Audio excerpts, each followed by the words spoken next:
बारिश का मौसम था और इसी वजह से रवि की अंडे की दुकान पर काफी भीड़ लगी हुई थी। लोग जमकर अंडा फ्राई, ऑमलेट और अंडा चाट खाने लगे पड़े थे। ये देख सामने दुकान पर बैठे कलुआ को बड़ी चिढ़ हो रही थी, क्योंकि उसकी दुकान के पकौड़े कोई भी खाने नहीं आ रहा था। ये रवि तो बारिश के मौसम में अच्छा कमा रहा है और मेरी दुकान के पकौड़े खाने कोई नहीं आ रहा। ऐसे तो एक दिन मेरी दुकान बंद ही हो जाएगी। कुछ सोच कलुआ, कुछ सोच। कलुआ बैठकर ये सोच ही रहा होता है कि तभी उसका बेटा मोनू हाथ में मुर्गी का बच्चा लिए उसके पास आता है। बाबा, बाबा ये देखो मैं क्या लाया। अरे ये मुर्गी का बच्चा तो कहाँ से उठा लाया रे? हैं? मैं कहीं से नहीं लाया बाबा, ये तो अंडे में से निकला है। अंडा? ये कौन सा अंडा? जो कल मैं रवि अंडे वाले से लेकर आया था। कल माँ बना नहीं पाई और टोकरी में रख दिया, और जब आज माँ ने इसे बनाने के लिए निकाला तो उसमें अंडा नहीं बल्कि ये बच्चा निकला। अरे तुझे मैंने 1000 बार बोला है कि उस रवि की दुकान से कुछ नहीं लेना है, पर तुम लोग तो अपने ही बाप की दुकान बंद करवा कर रहोगे। चल भाग यहाँ से, और दोबारा उसकी दुकान पर दिखा तो तेरी टांगे तोड़ दूंगा, बता रहा हूँ। अच्छा ठीक है बाबा, मैं दोबारा वहाँ नहीं जाऊंगा, पर अब ये तो बताओ कि इसका मैं क्या करूँ? अरे इसे पाल और फिर जब ये बड़ी हो जाएगी तो हम इसका चिकन बनाकर खाएंगे। मोनू बड़ी खुशी खुशी उस मुर्गी के बच्चे को ले जाता है। कलुआ के दिमाग में फिर अचानक बत्ती जलती है और उसे एक खतरनाक आइडिया आता है जिससे वो रवि की दुकान बंद करवा सके। कलुआ शाम को बाजार से 2 बड़ी बड़ी मुर्गियां खरीदता है और रवि के घर जाता है।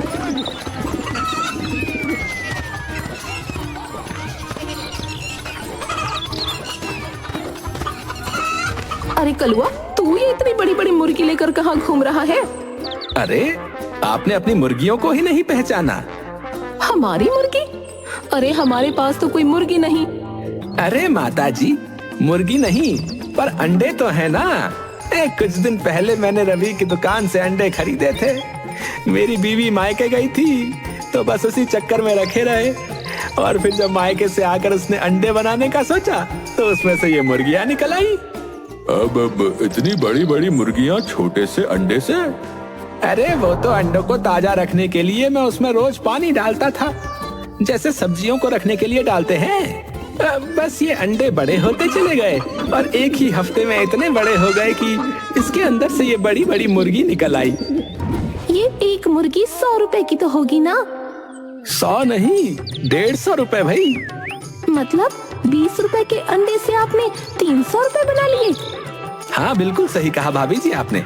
अब मैं इनको कसाई के पास लेकर जा रहा हूँ और 300 रुपए ले आऊंगा। वो तो बस मैं आपको धन्यवाद बोलने आया था। अच्छा तो अब मैं चलता हूँ। अच्छा।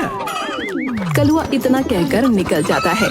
कलुआ की बातें सुनकर पूरा परिवार बैठकर अपना सर खुजाने लगता है। सबके दिमाग में बस एक ही बात घूम रही होती है। सुन रवि, तू अपनी दुकान से अब एक भी अंडा इस कलुआ को मत बेचना। मेरी दुकान में अभी 100 अंडे तो होंगे, और 100 अंडे मतलब 15,000 रुपए। अरे बाप रे, ये तो बहुत ज्यादा है। अरे मैं तो बोलता हूँ कि 400-500 अंडे और खरीद ले। हाँ, ज्यादा अंडे ज्यादा मुनाफा भाई, हम तो रातों रात अमीर हो जाएंगे।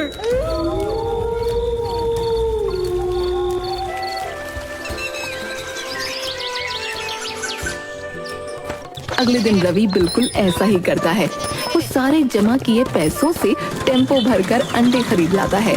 जब कलुआ अंडों से भरा टेम्पो रवि के घर के सामने खड़ा देखता है तो खूब हंसता है और उसे समझ आ जाता है कि उसका आइडिया काम कर गया है। पूरा परिवार टेम्पो से एक एक करके अंडों की ट्रे निकाल कर घर में ले जा रहा होता है। अरे ओ बहू, जरा आराम से, ऐसे जल्दबाजी करेगी तो कहीं कोई अंडा ना फूट जाए। हाँ माँ जी, मैं बिल्कुल ध्यान से ही ले जा रही हूँ, आप बिल्कुल भी चिंता न करो। हाँ हाँ, मुझे एक एक करके अंडे की ट्रे देते जाओ, मैं ठीक से यहाँ लगाता जाता हूँ। पूरा परिवार अपना घर अंडों से भर देता है और तब जाकर चैन की सांस लेता है। उसके बाद सब बैठकर अपने अपने सपने देख रहे होते हैं। लीला सपना देखते हुए खूब सारी सुंदर सुंदर साड़ियाँ पूरे कमरे में और नई साड़ी खुद के ऊपर लगाते हुए शीशे में देखती है।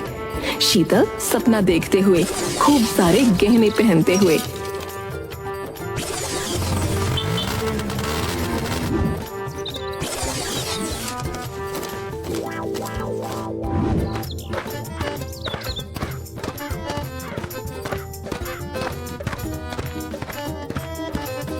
अरे वाह, तुम सबने तो घर अंडों से भर डाला भाई।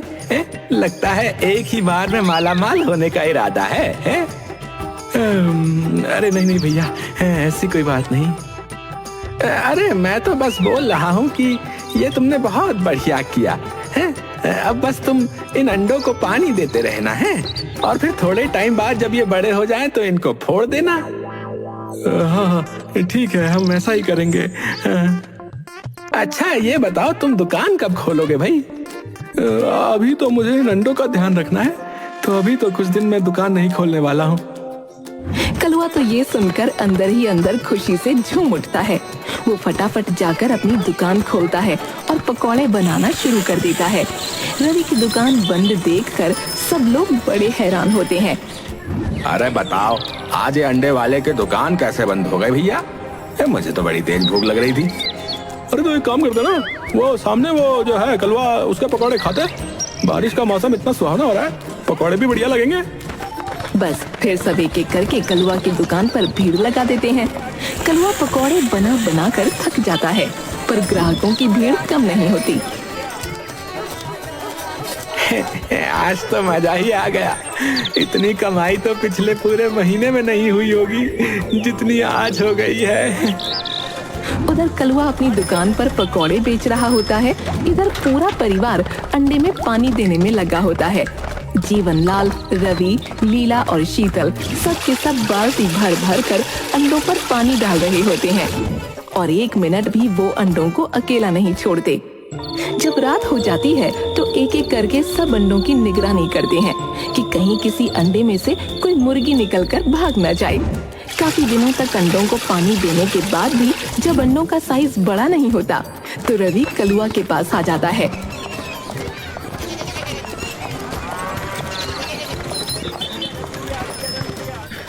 अरे भैया, हमारे अंडे तो बड़े ही नहीं हो रहे। देखो ना, पूरा महीना हो गया पर वो तो बिल्कुल वैसे के वैसे ही है। अरे अरे अरे कोई बात नहीं, तुम थोड़ा सब्र रखो और उनको और पानी दो। देखना वो अगले महीने तक खूब बड़े हो जाएंगे और तुम्हारे पास हजारों मुर्गियां होंगी। तुम अमीर हो जाओगे, अमीर। रवि ये सुनकर फिर से नोटों के ढेर के बारे में सोचने लगता है और तभी मोहनलाल से टकरा जाता है। अरे अरे अरे रवि बेटा, क्या अंधों की तरह चल रहे हो भाई? ध्यान कहाँ है तुम्हारा? अरे मेरा ध्यान तो ढेर सारे पैसों में है, क्योंकि मैं जल्द ही माला माल होने वाला हूँ, है ना कलवा? हाँ हाँ बिल्कुल बिल्कुल। रवि इतना कहकर घर को निकल जाता है। घर जाकर वो सबसे कहता है कि वो अंडों में और ज्यादा पानी डालें। थोड़े दिन में ज्यादा पानी डालने की वजह से अंडे अपने आप चिटकने लगते हैं। अरे अरे जल्दी आओ, देखो ये अंडे तो अपने आप फूट रहे हैं। अरे हाँ, अरे ये अंडे तो अपने आप फूट रहे हैं और इनमें से तो कोई मुर्गी वुर्गी नहीं निकल रही।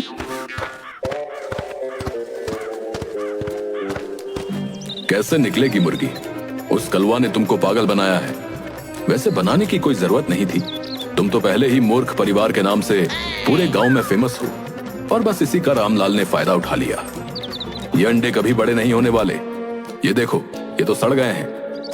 अरे नहीं नहीं, इनमें से मुर्गी निकलेगी। अभी हम तुमको दिखाते हैं, क्या पता बड़ी ना सही पर छोटी मुर्गी निकल आए। चलो चलो, सारे अंडे तोड़ दो। पूरा परिवार एक एक करके घर में रखे सारे अंडे फोड़ने लगता है और सब अंडे सड़े हुए निकलते हैं। मैंने रवि और उस कलवा की बातें सुन ली थी, इसीलिए मैं यहाँ तुमको बताने आया हूँ। उसने तुमको बेवकूफ बनाकर इन अंडों में लगा दिया और अब मजे से अपने पकौड़ों की दुकान चला रहा है, क्योंकि तुमने तो अपनी अंडे की दुकान बंद कर दी। पूरे घर में फूटे हुए अंडे पड़े होते हैं। वो मूर्ख परिवार अपने सर पर हाथ रखकर रो रहा होता है। अपनी मूर्खता की वजह से वो अपना भारी नुकसान कर चुके होते हैं, पर अब उनको उस कलुआ को सबक सिखाना होता है।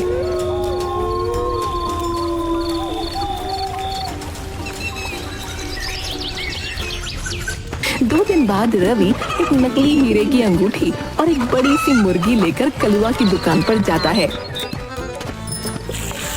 अरे रवि तुम? हाँ मैं तुम्हारा धन्यवाद करने आया हूँ। तुम्हारी वजह से तो हम माला माल हो गए भाई। मेरी वजह से उन अंडों में से मुर्गियाँ निकल आई क्या? नहीं नहीं, वो सब अंडे तो सड़ गए थे इसलिए फेंक दिए, और उसमें से एक अंडा ही बड़ा हो पाया जिसमें से ये मुर्गी बाहर आई। तो इस एक मुर्गी से तुम कैसे माला माल हो गए भाई? अरे ये कोई ऐसी वैसी मुर्गी नहीं है, ये रोज एक अंडा देती है जिसमें से एक हीरा निकलता है। ये देखो। क्या सच में इस मुर्गी के अंडों से हीरे निकलते हैं? और नहीं तो क्या मैं झूठ बोल रहा हूँ?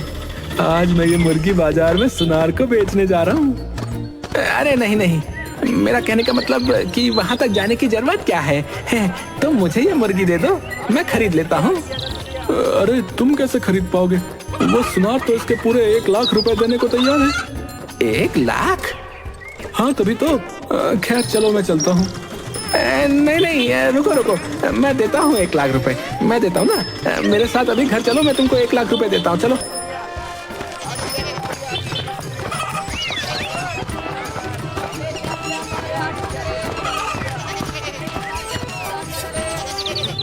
रवि उस मुर्गी के बदले कलुआ से पूरे 1 लाख रुपए ले लेता है।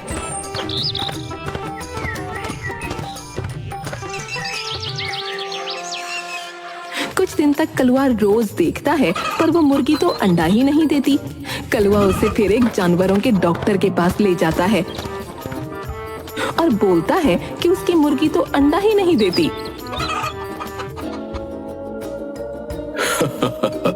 ये मुर्गी नहीं, मुर्गा है। मुर्गा मुर्गा कभी अंडा देता है क्या मूर्ख आदमी? इसका मतलब उस रवि ने मुझे पागल बनाया। मैं उसे छोड़ूंगा नहीं।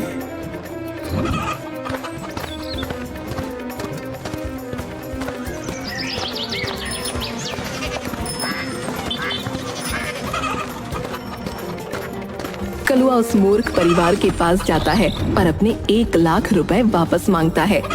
तुमने हमें मूर्ख बनाकर हमारा इतना नुकसान किया, उसका क्या है? तुमने ये मुर्गा अपनी मर्जी से इतने लोगों के सामने खरीदा है। तुमने जैसा किया तुमको वैसा फल मिला। वो कहते हैं ना, दूसरों को मूर्ख समझो पर खुद को इतना भी चालाक ना समझो। ये तो जैसी करनी वैसी भरनी है। कलुआ वो मुर्गी लेकर वहाँ से मुंह लटकाए चला जाता है और पूरा गांव अब उस मूर्ख परिवार की जगह कलुआ को मूर्ख बोलने लगता है।